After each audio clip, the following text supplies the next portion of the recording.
നമസ്കാരം. നടൻ കഴക്കൂട്ടം പ്രേംകുമാർ UDFിലേക്ക് കഴക്കൂട്ടത്ത് UDF സ്ഥാനാർത്ഥിയാകുന്നു എന്ന വാർത്തകൾ കഴിഞ്ഞ ദിവസം തൊട്ട് വരുന്നുണ്ട്. ഒരു കഴക്കൂട്ടംകാരനായതുകൊണ്ട് തന്നെ ആ വിഷയത്തിൽ ചില അഭിപ്രായങ്ങൾ പറയാൻ ആഗ്രഹിക്കുകയാണ്. അതിനോടൊപ്പം തന്നെ ഒരു കാര്യം കൂടിയുണ്ട്.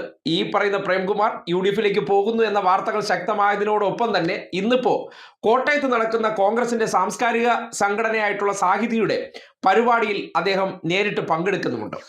ഇനി വിഷയത്തിലേക്ക് വരാം. ആദ്യം ഞാൻ ഒരു 3 തരം ആൾക്കാരെ പറയാം. ഒരു പ്രസ്ഥാനത്തിലേക്ക് കടന്നു വരുന്ന 3 തരം എന്ന വാക്കുകളുണ്ട് ഏതൊരു പ്രസ്ഥാനത്തിലേക്കും. അതായത് ആവേശം, ആവശ്യം, ദെൻ ആദർശം. ശ്രദ്ധിക്കുക, ആവേശം, ആവശ്യം, ആദർശം. ഇതിൽ ഏത് കാറ്റഗറിയിലാണ് പ്രേംകുമാർ പെടുന്നതെന്ന് നിങ്ങൾക്ക് അനുമാനിക്കാം. ഞാൻ അതിനെക്കുറിച്ച് കൂടുതൽ വിശദീകരിക്കില്ല. എന്തായാലും ഒരു പ്രസ്ഥാനത്തിലേക്ക് ആദ്യം പറഞ്ഞതുപോലെ ആവേശത്തോടെ ചിലർ കടന്നു വരും. അവരെ സംബന്ധിക്കുന്നിടത്തോളം പ്രസ്ഥാനവുമായി ബന്ധപ്പെട്ട് ചില കാര്യങ്ങളിലെല്ലാം ആവേശപൂർവ്വമായിട്ടുള്ള ഇനിയിപ്പോൾ തല്ലുകേസുകളോ മറ്റേതെങ്കിലും കേസുകളിലെല്ലാം ആവേശത്തോടെ കടന്നു വരുന്നു. വിചാരിച്ചത്ര ആവേശം അവർക്ക് കിട്ടാതെ വരുമ്പോൾ അവർ ഇട്ടിട്ട് പോകുന്നു. ദെൻ ആവശ്യം, അതായത് അവരവരുടെ ആവശ്യങ്ങൾ നേടിയെടുക്കാൻ ഒരു ജോലി വേണം, മറ്റെന്തെങ്കിലുമൊക്കെ റിക്വസ്റ്റുകൾ വേണം. ആ ആവശ്യം നേടിയെടുക്കാൻ വേണ്ടി പ്രസ്ഥാനത്തെ ടൂളായിട്ട് ഉപകരിക്കുന്നവരുണ്ട്.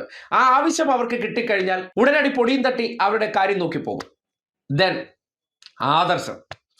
ഈ പ്രസ്ഥാനത്തെ ഇപ്പോഴും നിലനിർത്തുന്നത് ആ ആദർശത്തെക്കുറിച്ച് മനസ്സിലാക്കി ആദർശം ഉൾക്കൊണ്ട മനുഷ്യരെയാണ്, സഖാക്കളെയാണ്. അവർ ഒരിക്കലും ഇനി എന്തൊക്കെ തിരിച്ചടി നേരിട്ടാലും ആ ആദർശമുള്ളിലുണ്ടെങ്കിൽ അവർക്ക് മറ്റൊരു പ്രസ്ഥാനത്തിനോടൊപ്പം ചേരാൻ പറ്റില്ല. ഈ ചേരുന്നവരെല്ലാം അവർക്ക് പല പല ആവശ്യങ്ങളുണ്ട്. ഇവിടെ നിന്ന് ആ ആവശ്യം ഇനി നടക്കില്ല എന്ന് കണ്ടാൽ ആ ആവശ്യം നേടിയെടുക്കാൻ എങ്ങോട്ടേക്ക് പോകണം? അടുത്ത കരയിലേക്ക് പോകണം. പ്രേംകുമാറും ചെയ്തത് ഒരു ആവശ്യത്തിന് വന്നു, അദ്ദേഹത്തിൻ്റെ ആവശ്യം നേടിയെടുത്തു. ആ ആവശ്യത്തിൽ കഴിഞ്ഞതിന് ശേഷം അദ്ദേഹം പുതിയതായിട്ടുള്ള അദ്ദേഹത്തിൻ്റെ ആഗ്രഹങ്ങൾ നിറവേറ്റാൻ വേണ്ടി മറ്റൊരിടത്തേക്ക് പോകുന്നു. അല്ലാതെ ആദർശം ഉൾക്കൊണ്ടുവന്ന വ്യക്തിയല്ല. അദ്ദേഹത്തിൻ്റെ ഉള്ളിൽ ആദർശവുമില്ല. സ്വയം പ്രഖ്യാപിത ചില ഇടതുപക്ഷക്കാരാണ്. ഒരു കാര്യമുണ്ട്, പ്രേംകുമാറിനെ സംബന്ധിച്ച് നോക്കുകയാണെങ്കിൽ മലയാള സിനിമാ ഇൻഡസ്ട്രിയിൽ ഒരു നടനാണ്. നടനെന്ന് പറഞ്ഞാൽ അദ്ദേഹം ഒരു സെക്കൻഡറി നടനായിരുന്നു. ഒരു കാലഘട്ടത്തിൽ മലയാള സിനിമയിലെ ഹാസ്യ കഥാപാത്രങ്ങളെ ഭംഗിയായിട്ട് അവതരിപ്പിച്ച വ്യക്തിയാണ്. പ്രധാന കഥാപാത്രങ്ങളിലും ചില സിനിമകളിൽ അഭിനയിച്ചു.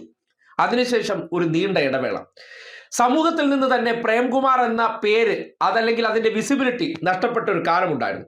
ആ കാലഘട്ടത്തിലാണ് പ്രേംകുമാറിനെ ചലച്ചിത്ര അക്കാദമിയിലേക്ക് ഒരു അംഗമായിട്ട് ഈ സർക്കാർ നോമിനേറ്റ് ചെയ്യപ്പെടുന്നത്. ആ നോമിനേറ്റ് ചെയ്യപ്പെടുന്നതോടുകൂടിയാണ് വീണ്ടും പ്രേംകുമാർ എന്ന വ്യക്തി ഈ സമൂഹത്തിൻ്റെ മുഖ്യധാരയിലേക്ക് കടന്നു വരുന്നത്. അതുവരെ തീർത്തും വിസിബിലിറ്റി ഇല്ലാതെ അദ്ദേഹത്തിൻ്റെ കാലഘട്ടത്തിൽ തന്നെ അഭിനയിച്ചിരുന്ന പല നടന്മാരെ പോലെ തന്നെ ഇപ്പോൾ വീടുകളിലുണ്ട്. എന്നാൽ ആരാരും ആ വ്യക്തിയെ ചിന്തിക്കുകയോ അവർക്ക് വേണ്ടത്ര വിസിബിലിറ്റി കിട്ടാത്ത സാഹചര്യമുണ്ട്. അതിൽ നിന്ന് ഒരു വ്യക്തി അദ്ദേഹത്തിൻ്റെ എന്തെങ്കിലും ഗുണഗണങ്ങൾ കണ്ടിട്ടായിരിക്കണം ഇടതുപക്ഷ സഹയാത്രികനായിട്ട് അദ്ദേഹം മുന്നോട്ട് പോവുകയായിരുന്നു. നേരത്തെ കോൺഗ്രസ് രാഷ്ട്രീയ മനോഭാവം ഉണ്ടായിരുന്ന വ്യക്തിയായിരുന്നു. അതിനുശേഷമാണ് ഇടതുപക്ഷത്തേക്ക് കടന്നു വരുന്നത്. അങ്ങനെ അദ്ദേഹത്തെ അപ്രതീക്ഷിതമായിട്ട് ചലച്ചിത്ര അക്കാദമിയിൽ രഞ്ജിത്തിന്റെ പടിയിറക്കം ഉണ്ടാകുന്നുണ്ട്. രഞ്ജിത്തിനെ പുറത്താക്കുന്ന സന്ദർഭത്തിൽ അദ്ദേഹത്തെ ചലച്ചിത്ര അക്കാദമിയുടെ ചെയർമാൻ എന്ന വലിയ പദവി അല്ലെങ്കിൽ വലിയ ഉത്തരവാദിത്വം ഈ സർക്കാർ ഏൽപ്പിക്കുന്നുണ്ട്. അതിനെല്ലാം ഭംഗിയായിട്ടൊക്കെ നിർവഹിച്ചിട്ടുണ്ട്. പക്ഷേ പിന്നീട് അദ്ദേഹം കോൺഗ്രസ്സുകാർ ഈ നാട്ടിൽ അവരുടെ തെരഞ്ഞെടുപ്പ് സ്റ്റണ്ടിന്റെ ഭാഗമായിട്ടുണ്ടാക്കിയ ഒരു കപട ആശാസമരം, ആ കപട ആശാസമരത്തെക്കുറിച്ച് മനസ്സിലാക്കാൻ അദ്ദേഹത്തിന് ശേഷിയില്ലാതെ പോയി. ഈ നാട്ടിൽ ചില സാംസ്കാരിക നായകരെ എല്ലാം വിലക്കെടുത്ത് അവർ ആ ഒരു വിഷയത്തെ കത്തിക്കാൻ പരിശ്രമിക്കുകയാണ്. കാര്യം ഈ ആശാവർക്കർമാരിൽ ഭൂരിപക്ഷം പേരും വന്നിട്ടില്ല. SUCI അല്ലെങ്കിൽ സുഡാപ്പി മിനി എന്നൊരു സ്ത്രീയെ സതീശനും സംഘവും പർച്ചേസ് ചെയ്ത് അവരോടൊപ്പം ഏത് കോൺഗ്രസിനോടൊപ്പമുള്ള സ്ത്രീകളെ കേന്ദ്ര പദ്ധതിയായിരുന്നിട്ട് പോലും സംസ്ഥാന സർക്കാർ അവർക്ക് വേണ്ടത് ചെയ്യണമെന്നൊരു മുട്ടാപ്പോക്ക് ന്യായവുമായി അവർ സമരരംഗത്തേക്ക് വന്നപ്പോൾ അവരെ അനുകൂലിച്ചു. ഒരു പ്രസ്ഥാനത്തിൽ നിൽക്കുന്ന സന്ദർഭത്തിൽ അദ്ദേഹത്തിന് എതിരഭിപ്രായം പാടില്ല എന്നൊന്നും ആരും പറയുന്നില്ല. എതിരഭിപ്രായം ഉണ്ടാകാം. അഭിപ്രായം പറയുന്ന വിഷയം അത് ഒരു സർക്കാരിനെ അടിക്കാൻ കൃത്രിമമായി ഉണ്ടാക്കി കൊണ്ടുവരുന്ന വിഷയമാണെങ്കിൽ അതിൻ്റെ ജെനുവിനിറ്റി മനസ്സിലാക്കിയിട്ട് വേണം പ്രതികരിക്കാൻ. ഈ സാഹിത്യകാരൻ എന്നുള്ള നിലയ്ക്ക് ചിലർ കുഴിക്കുന്ന കുഴികളിലേക്ക് എടുത്ത് ചാടും. സ്വാഭാവികമായിട്ടും പാർട്ടി ഏൽപ്പിച്ച ഒരു ഉത്തരവാദിത്ത പദവിയിൽ ഇരുന്നു കൊണ്ട് അദ്ദേഹം ആ വാചകം നടത്തുമ്പോൾ മാധ്യമങ്ങളിലൂടെ വീണ്ടും വീണ്ടും പ്രസ്ഥാനത്തെ അടിക്കാനുള്ള ഒരു വടിയായിട്ട് സ്വയം മാറിക്കൊടുത്തതിന് ശേഷം അതിൻ്റെ ഭാഗമായിട്ട് തിരിച്ച് ചില പ്രതികരണങ്ങൾ അല്ലെങ്കിൽ നടപടികൾ ഉണ്ടാകുന്നു. 2 വർഷം പൂർത്തീകരിച്ചതിന് ശേഷമാണല്ലോ അദ്ദേഹത്തിൻ്റെ കാലാവധി കഴിഞ്ഞപ്പോൾ അതിൽ അടുത്ത ആളെ നിയമിക്കുന്നു.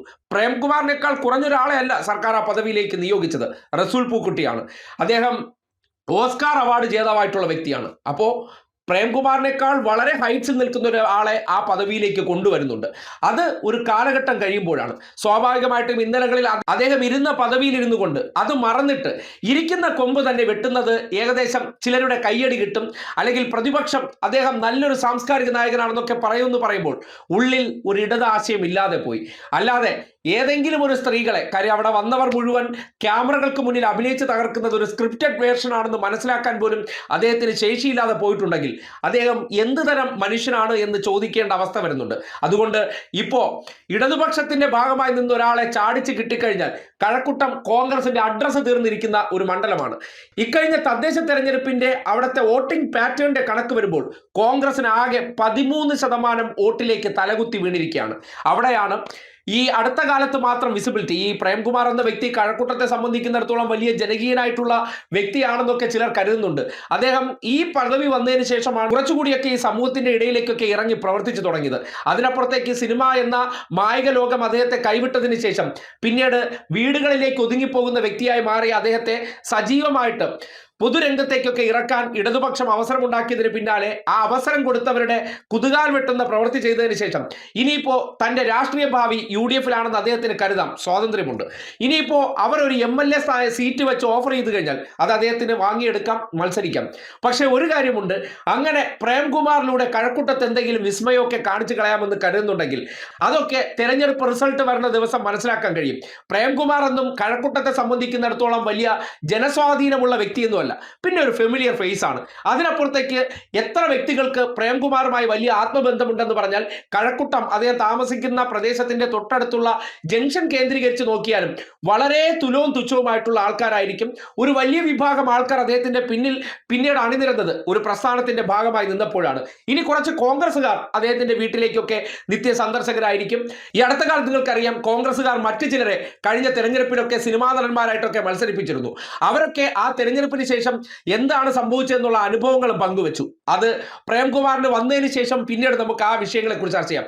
എന്തായാലും ഇരിക്കുന്ന കൊമ്പ്, അല്ലെങ്കിൽ ഇരിക്കാൻ ഒരു അവസരം കൊടുത്ത ആ കൊമ്പ് മുറിച്ചിട്ട് അദ്ദേഹം പുതിയൊരിടത്തേക്ക് ഒരു ഭാഗ്യാന്വേഷിയായിട്ട് തൻ്റെ വരും കാലത്തിന്റെ ഭാവിയിൽ ഒരു പുതിയ ഇടം തേടി പോകുമ്പോൾ സ്വാഭാവികമായിട്ടും അദ്ദേഹം കരുതുന്നുണ്ട്, ഞാൻ ഇപ്പോൾ ഒരു വലിയ സംഭവ ബഹുലമാണ് എന്ന് കരുതുന്നിടത്ത് അത്തരം കാര്യങ്ങൾക്കൊക്കെ ജനമാണ് മറുപടി തരേണ്ടത്. അങ്ങനെ കോൺഗ്രസ്സുകാർ ഒരാളെ അടർത്തിയെടുത്തുകൊണ്ട് പോയതിനു ശേഷം കഴക്കൂട്ടത്ത് എന്തെങ്കിലും വിസ്മയങ്ങൾ കാട്ടിത്തരാമെന്ന് പറയുന്നിടത്ത് ആരോയും മത്സരിപ്പിക്കാനില്ലാത്തൊരിടം, അവിടെ ഒരു ഫേസിനെ കിട്ടണം. അസംതൃപ്തനായി നിന്ന ഒരു വ്യക്തിയെ കണ്ടെത്തുന്നു. അദ്ദേഹത്തിന് പഴയ ഒരു കോൺഗ്രസ് മൈൻഡുണ്ട്. അതുകൊണ്ട് ഹൈജാക്ക് ചെയ്തുകൊണ്ട് പോയി കഴക്കൂട്ടം മണ്ഡലത്തിൽ എന്തെങ്കിലും വിസ്മയം കാണിച്ചു കളയാമെന്ന് പറഞ്ഞാൽ പ്രേംകുമാറിന് തന്നെ സ്വയം വിലയിരുത്താൻ ഒരു അവസരം വേണമല്ലോ. താൻ ഇത്രയും കാലം നിന്നത്, തന്റെ ചുറ്റാകെ ആൾക്കാർ നിലനിന്നത് താൻ എന്ന വ്യക്തിയെ കേന്ദ്രീകരിച്ചാണെന്ന് തെറ്റിദ്ധരിച്ചിട്ടുണ്ടെങ്കിൽ അതിനൊരു ഉത്തരം ഈ വരുന്ന തെരഞ്ഞെടുപ്പിൽ അദ്ദേഹത്തിന് കഴക്കൂട്ടത്തെ ജനത തന്നെ നൽകും. സ്വയം വിശ്വസിക്കാം ഞാൻ ഒരു സംഭവ ബഹുലമാണെന്ന്.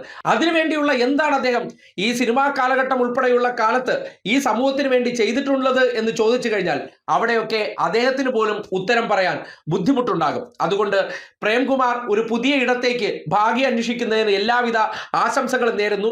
അദ്ദേഹത്തിലൂടെ വിസ്മയം സൃഷ്ടിച്ചു കളയാമെന്നൊക്കെ പ്രതിപക്ഷ നേതാവ് കരുതുന്നുണ്ടെങ്കിൽ നിങ്ങൾക്ക് അതിന് ജനം ആ തെരഞ്ഞെടുപ്പ് കാലഘട്ടത്തിൽ തരുന്ന ഉത്തരം കണ്ടതിന് ശേഷം ബാക്കി മറുപടി ഉറപ്പായും പറഞ്ഞിരിക്കും.